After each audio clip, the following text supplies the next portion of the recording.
Salatu wassalamu ala sayyidina Muhammadin wa ala alihi wa sahbihi ajma'in. Alhamdulillah, kita manjatkan syukur kepada Allah Subhanahu wa taala pada tengah hari ini dapat sama-sama kita berkumpul berada di Masjid Haji Muhammad Saleh untuk sama-sama kita melaksanakan solat berjemaah dan juga kita dapat melaksanakan i'tikaf di masjid yang penuh dengan barakah ini. Alhamdulillah, sebagai seorang muslim dan juga seorang yang bertakwa kepada Allah Subhanahu wa taala, kita selalu mengambil kesempatan dan juga berlumba-lumba dalam mencari kebaikan dan juga kebajikan. Maka dari itulah Allah Subhanahu wa taala sendiri telah mengingatkan tentang berlumba-lumba dalam kebajikan tadi. Contohnya beribadah kepada Allah Subhanahu wa taala. Maka dalam masa yang sama juga, dalam berlumba-lumba kita mencari ibadah, tidak lupa juga kita pasangkan niat kita, ikhlasan kita kepada Allah Subhanahu wa taala supaya amal ibadah kita ini diterima oleh Allah Subhanahu wa taala.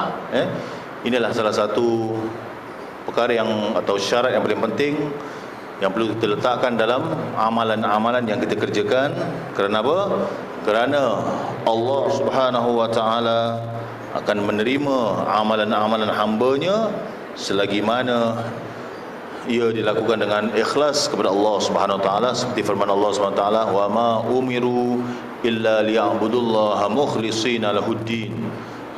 Maknanya, dan tidaklah aku perintahkan kepada kamu melainkan mengikhlaskan diri dalam mengerjakan ibadah kepada aku.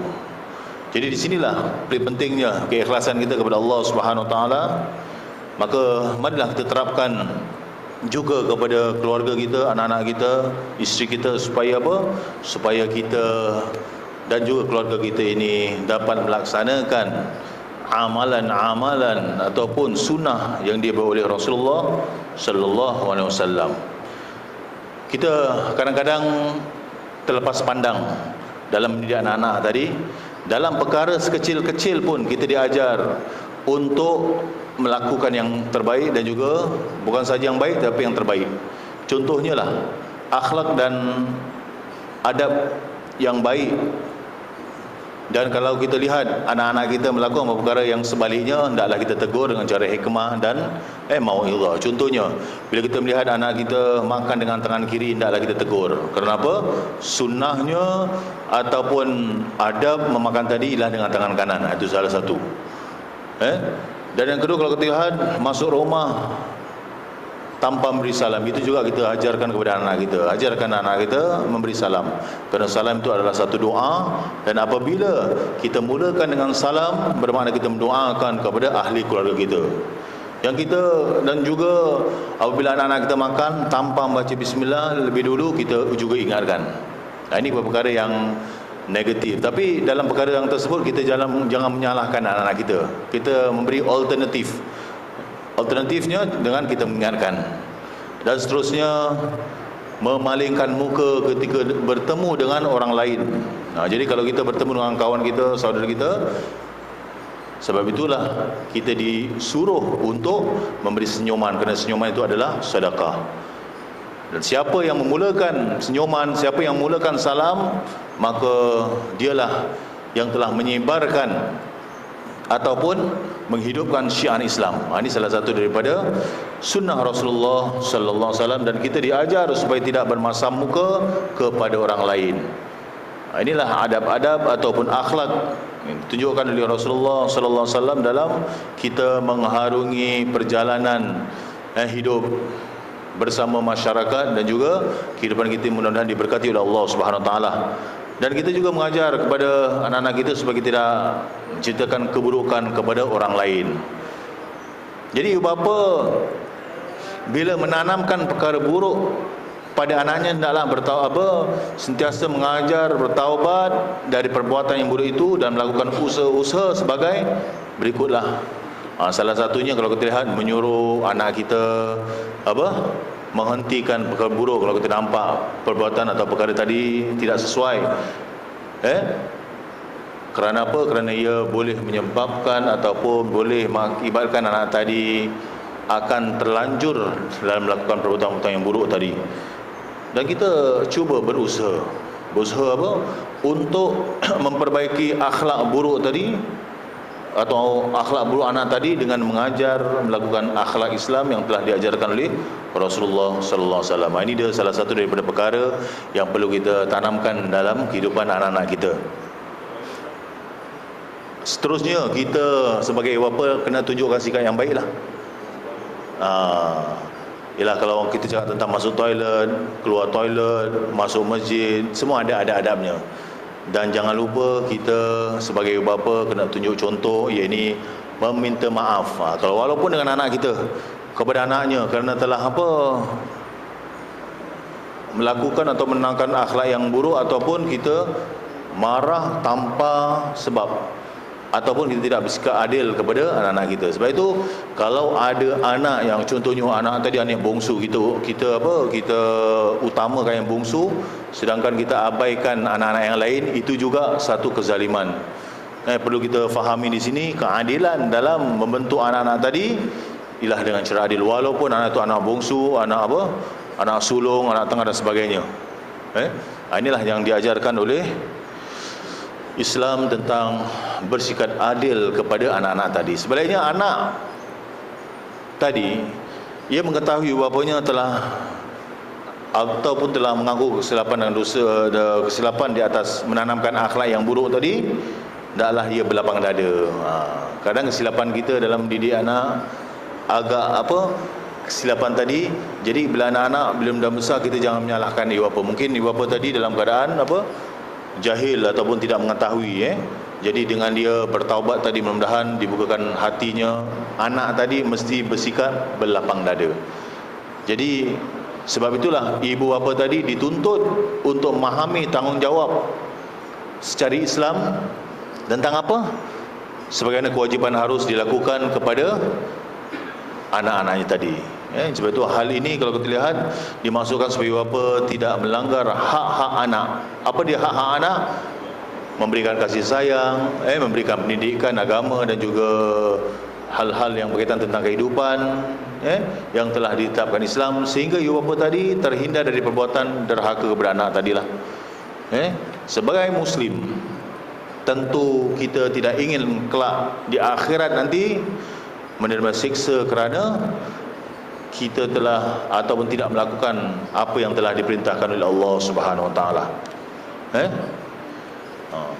Jadi di sinilah Islam telah mengingatkan dalam sebuah hadisnya melalui lidah Rasulullah SAW, sabdanya, kullu mauludin yuladu alal fitrah, setiap anak dilahirkan dalam keadaan suci, bersih seperti kain putih. Fa abawahu, maka kedua bapanya lah yang mencorakkannya menjadi yuhawwidanihi au yunassiranihi au yumajjisanihi, menjadi Nasrani dan juga menjadi Majusi. Itu yang kita takut.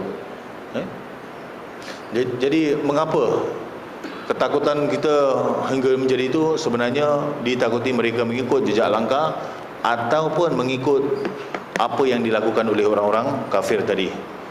Kerana mereka tanpa ilmu atau pendidikan tarbiyah dari ibu bapanya tadi, anak tadi akan terkeluar daripada landasan ataupun kehendak yang ditetapkan oleh Allah Subhanahu Wa Taala. Dan kita sebagai bapa janganlah membebani anak dengan tugas-tugas di luar kemampuannya. Contohnya, kalau kita lihat Allah SWT sendiri telah mengingatkan dalam Al-Quran, dalam surah Al-Baqarah ayat 286, di mana Allah telah menegaskan Al-Quran, Allah tidak membebani, Allahu nafsan illa wus'aha, la yukallifullahu nafsan illa wus'aha. Betul? La yukallifullahu nafsan illa wus'aha, maknanya Allah Subhanahu Wa Taala tidak membebani seorang melainkan sesuai dengan kesanggupannya. Sama juga kita. Diikuti dengan laha ma kasabat wa 'alaiha maktasabat. Apa Allah selanjutnya mengatakan dalam suratul Baqarah ayat 286, ia mendapat pahala daripada kebajikan yang ia usahakan dan ia mendapat siksa ataupun kejahatan yang dikerjakan. Jadi mereka ni lalu berdoa kepada Allah. Betul? Doanya apa? Yang kita sedia maklum, Rabbana la tu'akhidna in nasina aw akhtana. Apa lagi? Rabbana wala tahmil alaina isran kama hamaltahu alal ladzina min qablina Rabbana wala tuhammilna ma la taqata lana bih wa'fu anna waghfir lana warhamna anta maulana fansurna 'alal qaumil kafirin. Maknanya surah apa? Maknanya apa? Kita kena faham juga maknanya apa. Rabbana la tu'akhidna, kita ambil satu-satu. Wahai Tuhan kami, la tu'akhidna, janganlah engkau menghukum kami. La tu'akhidna in nasina aw akhtana, jika kami lupa atau kami bersalah. Itu dia. Ini doa yang dianjurkan tadi. Suratul Baqarah ayat 86. Rabbana wala tahmil alaina, ya Allah Tuhan kami, janganlah engkau bebankan kepada kami apa? Alaina, ke atas isran kama hamaltahu alal ladzina min qablina, di mana apa kita bebankan kepada orang-orang yang sebelum kami. Di mana yang telah dibebankan umat terdahulu, kita ni jangan dibebankan. Kita minta kepada Allah Subhanahu wa taala. Rabbana wala tuhammilna ma la taqata lana bi. Ya Allah Tuhan kami, janganlah engkau pikulkan kepada kami apa yang tak sanggup kami memikulnya. Sampai kan ada lagu nasyid dilagukan supaya kita apa?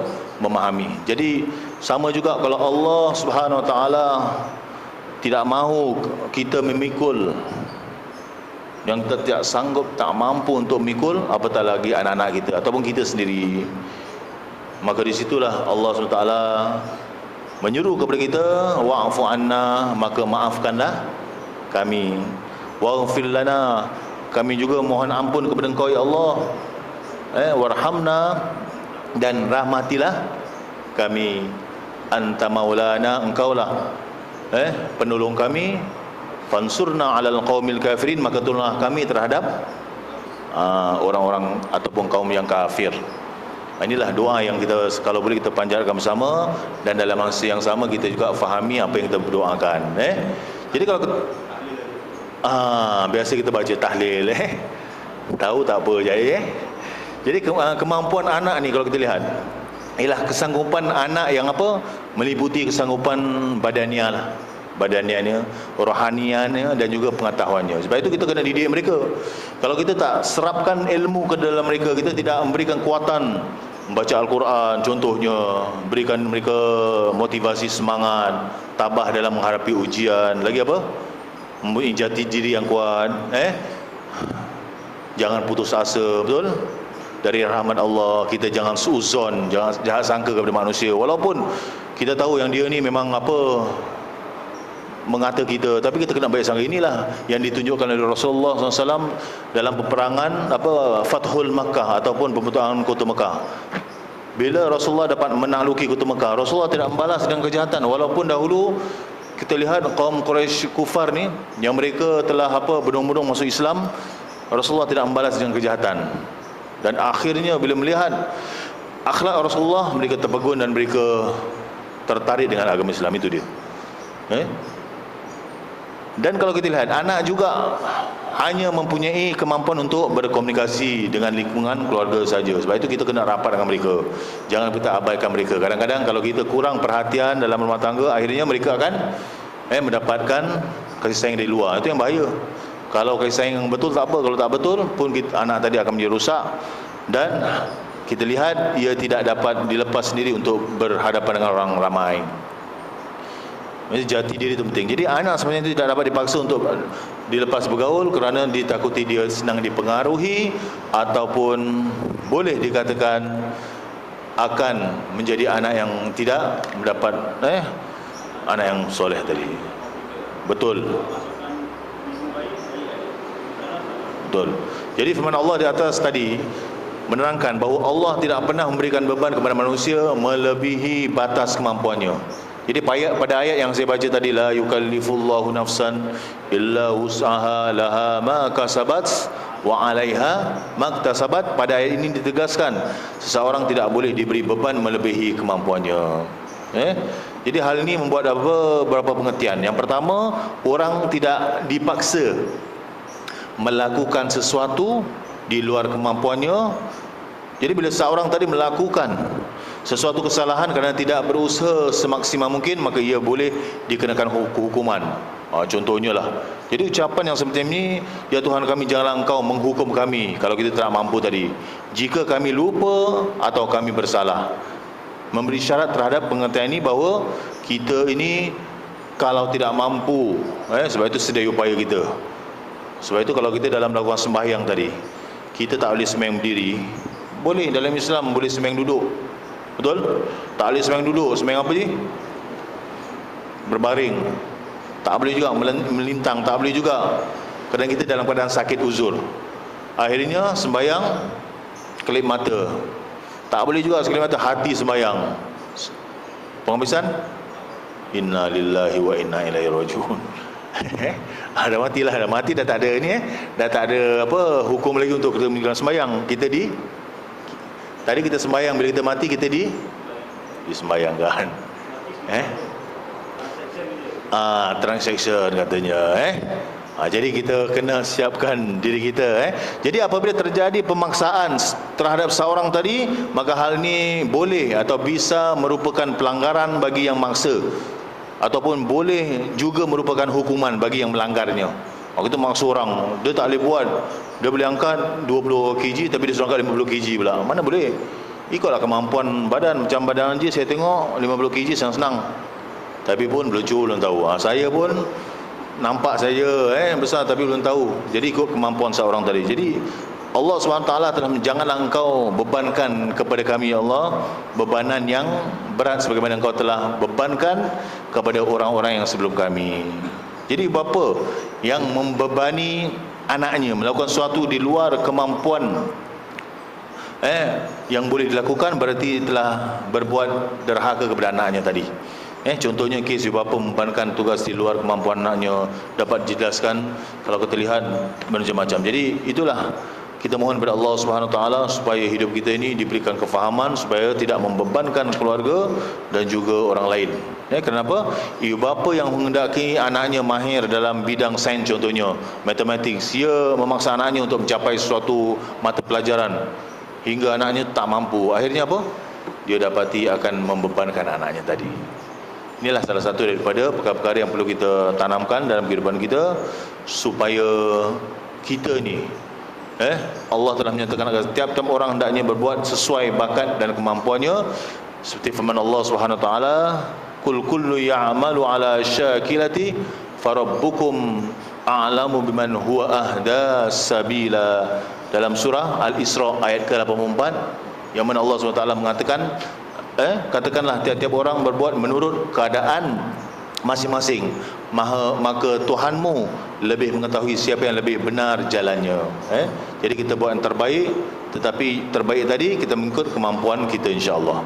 Dari itu marilah sama-sama kita mohon kepada Allah SWT agar hidup kita ini diberkati oleh Allah di dunia dan di akhirat, dan kita juga dapat membimbing anak-anak kita ke jalan yang diredai oleh Allah. Amin ya rabbal alamin. Bismillahirrahmanirrahim. Alhamdulillah wassalatu wassalamu ala Rasulillah wa ala alihi wa sahbihi wa mawalah. Rabbana amanna bima anzalta wattaba'na ar-rasul faktubna ma'asy syahidin.